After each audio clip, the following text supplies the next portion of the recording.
Hello, my friends. Happy Wednesday. Welcome to Wednesday Wisdom with Emily Wardrop. Actually, welcome to Believe That You Are a Good Mom podcast. So I send an email to my peeps every Wednesday called Wednesday Wisdom with Emily Wardrop. So if you are not on that email list, go to www.dropthewarlifecoach.com/www for Wednesday Wisdom with Emily Wardrop. And you will get an email, obviously, that's connected to this podcast. So it used to be connected to a YouTube video and a blog and all the things, right? And the blog's been discontinued as the podcast has been started. But all of these are in video form on YouTube, and I'm going to get it wrong again. Spotify has video version of the podcast also. So if you feel like this podcast jumped in and I've been producing content for years that you've missed out on, you're correct. I have. So you can see some of it on YouTube. There's Facebook Live, Instagram Live, all sorts of content on my website. So I want to invite you to my home, not my actual physical home, but my website home, dropthewarlifecoach.com. Similar to my physical home, the doors are open and the friends are welcome. We have friends over all the time. This is kind of the party place of the neighborhood. So whether it be the kids' friends, my friends, any friends, we love friends. So if you know me in real life, that applies to the real house. And if we're virtual friends, then my virtual home is dropthewarlifecoach.com. And I'd love to see you there. I frequent Facebook and Instagram a little bit here and there. But if you really want to hang out, come to where I am in my home. Okay. So today I have a very special guest. Her name is Brooke Sann, and I love her so much. And we will get into that in the interview. But suffice it to say, you're in for a treat. Oh, and yes. One of these days, I will have some intro music and an intro and an outro and all that stuff. But, you know, we're busy mamas. Who's got the time? Actually, technically, I spent probably literally the whole day, the past 5 days, editing an iMovie of our vacation. Well, not even our whole vacation, 1 week, our Disney World adventure. I've been working on an iMovie for. So I do have some experience editing and music and all the things. So one of those days that skill will be applied to this podcast.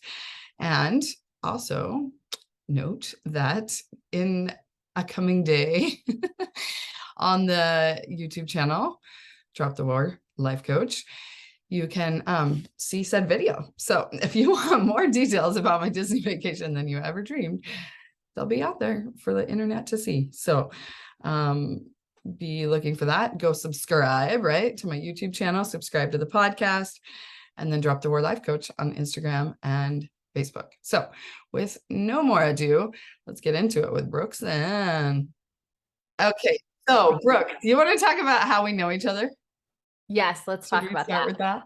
Okay, you tell us. Or introduce yourself or both. Whatever. Well, I want to just point out that you were my life coach. Oh, so fun. At one point through the Jody Moore program. And I saw this beautiful woman with purple hair and I'm like, I want to be friends with her. And my sister also was getting coached by you, ironically enough, even though you are halfway across the country. And there were lots of coaches and lots of clients. The chances we both kept saying, crazy. I know it was meant to be. I'm convinced of it. But we kept saying, like, I want to be friends with Emily. Like, she's my girl. She's got it going on. We like Emily. That's it. Comparing notes. And I wanted to be friends with you. Want match. Here we are, besties. Here we are, and we're friends. Okay, so tell everybody all about you. Okay, so my name is Brooke Sann, and I'm a certified life coach. And I have only been certified for October 4th will be 1 full year, but I already have a booming life coaching practice as a relationship coach. So it's pretty sweet. I love it. So what's a relationship coach? So I help moms reignite the spark in themselves, because all the relationship coaching I do, like, until we can like have a relationship with ourselves, we cannot connect with anybody. We have so many demands. We want other people to change so we feel better, So we always start with ourselves and trying to like figure out who am I and what do I need from a partner. And then once you figure that out, the rest is history. It's easy. Awesome. Oh, I love it. Love, Good love, love it. stuff. So let's talk about, well, first tell them about your kids, your family. Oh yeah. So I have a husband. We've been married for 13 years now, I believe. And we have 3 kids, 3 sons. I always like to point that out. I think that puts me in a different class than a That's lot of people, boy, right? mom. It's a Boy thing. mom, hashtag boy mom. But yeah, I Mhm. have an 8-year-old, a 6-year-old, and a 4-year-old. So yeah, I'm living the messy boy life for sure. And this year they're all in school. And this year, as of 2 weeks ago, they are all in school full time. And it's so glorious. It's wonderful. I love it. Yeah. Okay. And okay, so reigniting the spark. And one of the things that has helped you reignite the spark is using my little catchphrase, tip, trick, tool thing that I like to talk about being a good mom, right? We're here to talk about believing that we are a good mom. So in order to believe that you're a good mom, you have to think that you're a good mom over and over and over, because that's what a belief is a thought that we keep on thinking. And so I like to remind my brain, and I am still a good mom, because my brain Yes. likes to point out all the reasons why it thinks that I'm not a good mom. But I know who I am, who I actually am at my core is good. And so I remind myself that even though my daughter's not wearing clothes and she's watching Mickey Mouse Clubhouse and whatever the experts say about how much screen time is too much screen time, and I am still a good mom. So tell me and everyone listening how that little trick has helped you. It hasn't helped me. It's changed me, to be honest with you, because for the last 8.5 years since I've become a mom, this was my thinking. This is pre-coach brain. It was what would a good mom do? All the time. That was my go-to question when my kid was crying or he wasn't sleeping or wasn't drinking. I'm like, what would the perfect mom do in this situation? So I was taking me and comparing it to this non-existent perfect mom. Exactly. And so I would do everything I would do. I'd be like, oh, but a perfect mom would have done this. And a perfect mom would have done that. So all the time I was shaming myself. I was making myself feel guilty and like just totally incapable. And so I was showing up as a pretty incapable mom. I was just always confused, like, I don't know what to do. So in comes Emily. I heard this podcast and it seriously changed me forever. You were talking to Tyson and you're talking about like I think it was your identity. Was that Yeah. the podcast? Yeah. What Yeah. was Yeah. His inherent? podcast is called The Inherent Identity. Oh, okay. So Yeah. he So we're has a talking whole about inherent identity process that I've used just for this one thing. He uses it for gotcha. like everything. And I'm like, let me just start with this. Yeah. Well, anyways, I heard this. And then all of my thoughts that day, I would like do the thing. And then I would think like, and I'm still a good mom. Mhm. It changed me because I got to define myself as what I believe a good mom is. And I Mhm. kept telling myself, and I am still a good mom. Yeah. Yeah. Because you are. I loved it. Awesome. So awesome. So how about some like feet on the ground examples? Oh, goodness. Okay. Yes. So, like I said, I defined what a good mom is.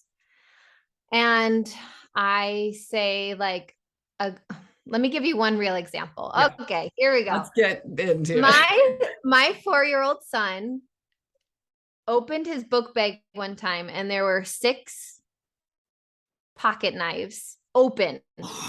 6 pocket knives open. Okay. And I'm being real and raw here, ladies. Fear overtook my body and I spanked my son and I told myself, and I'm still a good mom. Yeah. And I'll tell you why, because I believe that a good mom disciplines her kids. And I believe that a good mom reacts that way out of fear. And that's okay. Yeah. And that's okay. And that's okay. And that's okay. Because old Brooke, the old version of me, I would have been, after I spanked my son, I would have been in a funk for months. Yeah. Yes. I would have just been so upset with myself. I would have I wouldn't have told a soul. I would have just been totally just depressed, really. I've been there. I've lived that one. And I was like, you know what? I spanked my son. I felt fear. I spanked him because I'm a good mom and I discipline my kids. And that's okay. Yeah. And that is where we play out the model to see, because people get stuck at the part where they're like, oh, but that if I'm just rationalizing my behavior, then I'll just continue doing the bad behavior. That's what people think. Mm. So like if I say I spanked my son and I'm still a good mom, then I'll just continue to spank my son. Like that's what they think. But we know that it actually works the opposite. And you just described exactly why that is. Because if you get stuck in that shame spiral, then you actually become the quote unquote bad mom. Like that's just in a funk in her bed watching Netflix all the time. And the kids are doing who knows what with the pocket knives. Right? It's like, Right. so like we have to, you know, manage our brains and talk back to them and say, yes, I know you think that letting myself off the hook is going to make me a better mom, but it's really not. If I just am beating myself up all day, then when the kid comes in with any little request, hey mom, can I have some cereal? No, because like we blow up because we're just yelling at ourselves. We need to yell at them because we're yelling at ourselves. Like we have to drop the whole war and then come back in the peace that we're looking for. And we can't have that peace when we're, you know, spiraling down in that shame loop and like you said, even all the way to depression, right? So yeah, that's a great example. And even like your vulnerability and sharing that, it shows that like you've dealt with the shame, like you felt it, it passes through you, and then it doesn't have to consume you and take over your life and make you a quote unquote bad mom. Yeah. And know that you are a good mom. I believe every mom gets one good spank per child in their lifetime. And I used mine in the right moment. Age 4. So what was the deal with the pocket knives? Well, now we have a big safe and they're all locked up forever. So there we go. So he had them like actually at school? No, he potentially was going to bring them before to school. It was in his backpack. So you caught it before the real damage was done. Anyway, okay, so here's the thing is I am a good mom. Like, yes, we all get to define what that actually means for us, like what a good mom would do, because that's what you were saying. Like you were so bogged down with the thought, like, what would a perfect mom do? We're all trying to be perfect for some reason. Like, where did we get that idea? Why do we expect ourselves to be perfect, first of all? So we're all humans, right? And that's where, and I am a good mom is kind of like the, and it's okay. You know, I just spanked my son and it's okay. And then our brain is like, no, it's not okay. And we're like, it's okay because I'm a human. I give myself grace for being a human. I know I'm never going to be perfect.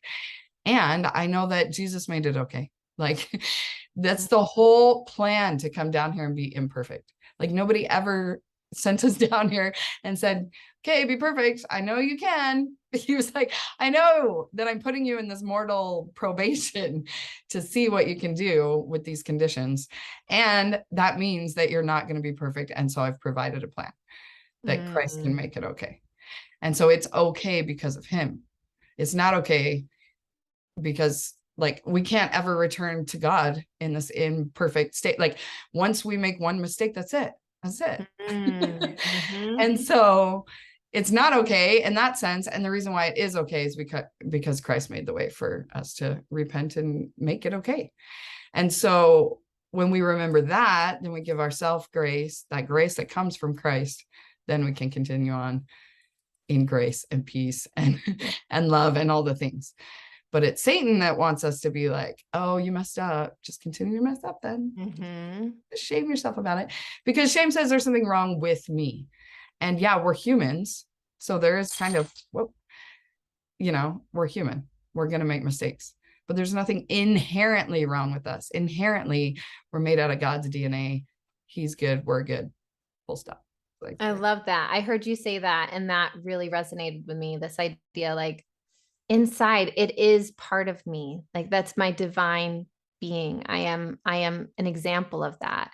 But so easily we want to forget that. Yeah. We just define ourselves by like the visuals around us, like our home and our income. And we define ourselves by all of those things, which like, yeah, God's good. We're part of that being. And so we are good too. Yeah. And so we do a bunch of stuff that's not good, but who cares? Like that's the point of this life, is to try to get that figured out. So not who cares and like I just keep doing it kind of way, but who cares as in like, We don't need to make it mean a bunch of crap about our own identity, because that's what we do as moms. Like, have you noticed this? Like, let's just do this test real quick. Okay. You want to play with me? Oh, yes, always. I like to do this in my workshops and things with my clients. So on a scale of 1 to 10, where would you rate yourself as a person? As a person, Yeah. I'm like a 8. Oh, nice. She's been coaching for a while. She knows. How about as a hairdresser or whatever you call yourself? What are you, a Yeah. stylist? Yeah. Stylist. I would say an 8 too. Yeah. Am I failing at this test? No. There's no right or wrong answer. It's just Okay. whatever. It's just for self-reflection, whatever. All the listeners do it too. Okay. So what other identities do you have as a wife? Where are you at? Wife, I'm like a 7. And housekeeper? Oh man, like a 2. Okay. What else is there? What other hats do you have or things you take on kind of as an identity? A life Or a coach. sister? Oh yeah, as a life coach. Yeah, I'd say I'm an 8. Nate. Okay.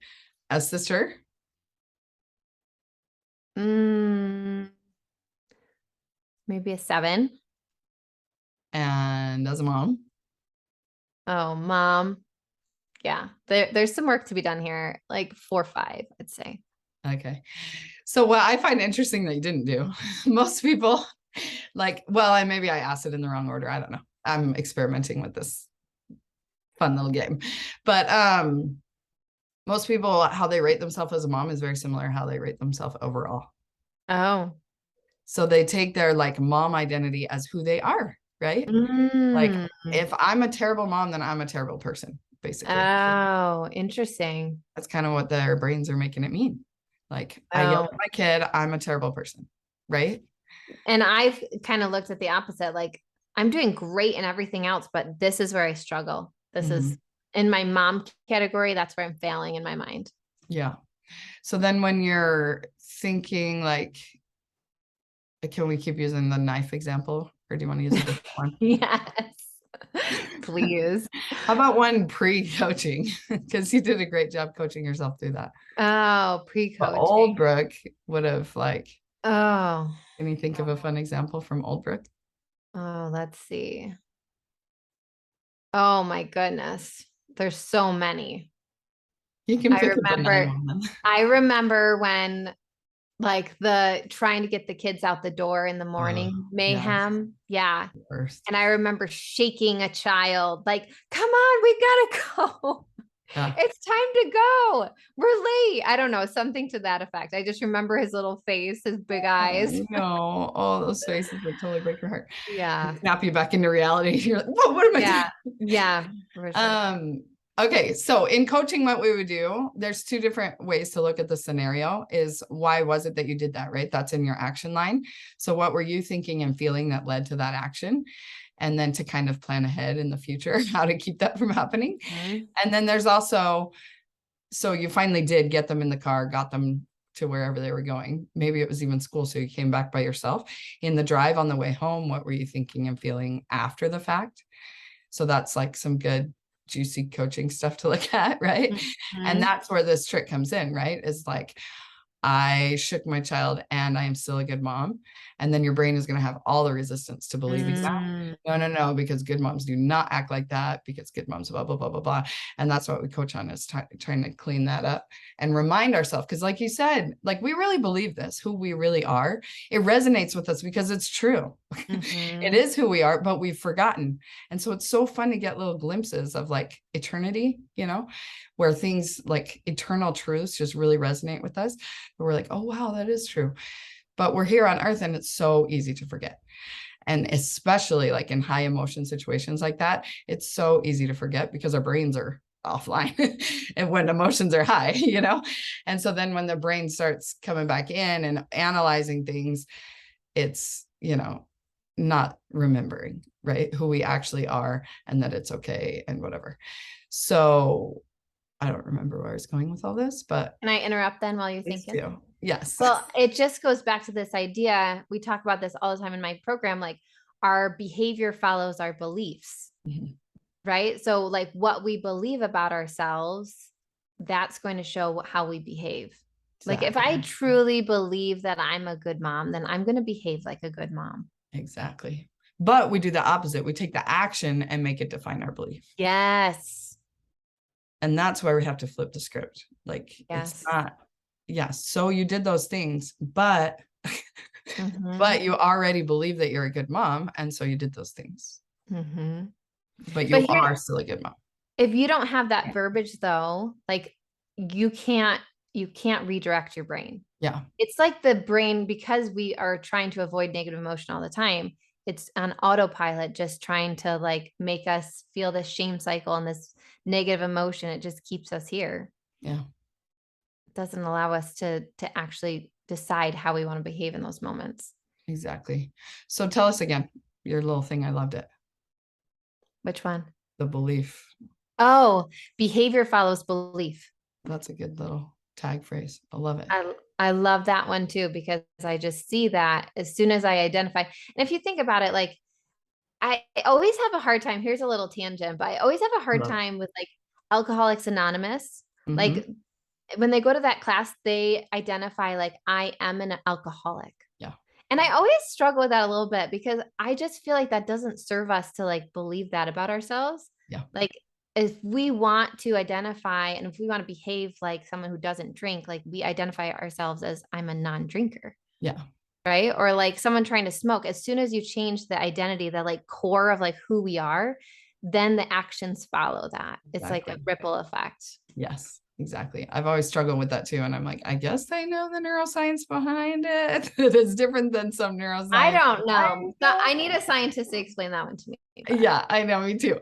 Because for sure, like I would want to go in there and be like, I'm a recovering addict, or I used to be or something, at least like a ladder, yeah. because Mhm. you come in there and say, I'm a non-drinker, and you just drank last night. Like maybe your brain's not going to believe that.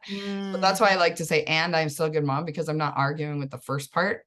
I just like let my brain even think that if she wants to. Like Mhm. I dropped the argument with my brain on the first part, the first part that's like, yeah, your kids ate ramen again last night for dinner for the 400th time. And that makes you a bad mom, basically, is what my brain is thinking. And I'm like, yeah, brain, you can think that if you want to. And I know that I am good. Yeah, Like, I like that. I just had never thought about it that way. It's just like add on. Boop. yeah. So you go into AA meeting and you're like, what do they usually say? Hi, I'm I'm Emily and I'm an alcoholic. yeah. Like, hi, I'm Emily and I used to identify as an alcoholic, but I'm working on believing that I'm a non-drinker or whatever. Anyway, Yeah. yeah, No, I think it's the like bridge thought, like you said, like creating this belief, I am a good mom. yeah. That is And so great. my bridge thoughts are kind of like, because my brain still doesn't even believe it. Like I add that on there to kind of try to remind myself, but I have to like full on get into like, no, I'm a daughter of God, da, da, da, da, like remembering that whole thing in those heat of the moments. Like that doesn't happen, Mhm. And so then I just kind of give myself grace after the fact, that my brain's going to do what my brain does. For some reason, it thinks it's protective to be trash talking myself. Like I have yet to stop beating myself up. It would be nice, hopefully someday maybe I can get there. But like in the meantime, this is where I'm at. And it's fine. It's fine. It's fine. That's it. That's all you need. It's fine. Okay, anything else we should talk about? Or there's no shoulds, just whatever you want. Oh, let's see. Tell people how they can work with you, because you have a booming coaching practice. Yeah, This is a yeah, no. program. Is that like a one-on-one program or Yeah, I do one-on-one coaching. So they meet with me once a week for 20 weeks. And yeah, we do all the things, but all of my clients leave knowing that they have a relationship with themselves and they have the power to create connection and passion and purpose in their marriage and in their relationships. So is it marriage what you're focusing on mostly? Like I know you I work on your relationship with yourself, but as people don't like come to a coach, hey, I need to work on myself. They're like, I can't stand my husband. Yes, right. Is it usually Right. husband stuff? Yes, That's the it's normally relationship. marriages, right? Any relationship really, but we always start the core of reigniting that spark in ourselves. So yeah, you can find me at brooksann.com. I'm on all the social medias, the YouTubes, the Mhm. Instagrams, the Facebooks. The multiple face clicks and Instagram. All the Awesome. things. That's so fun.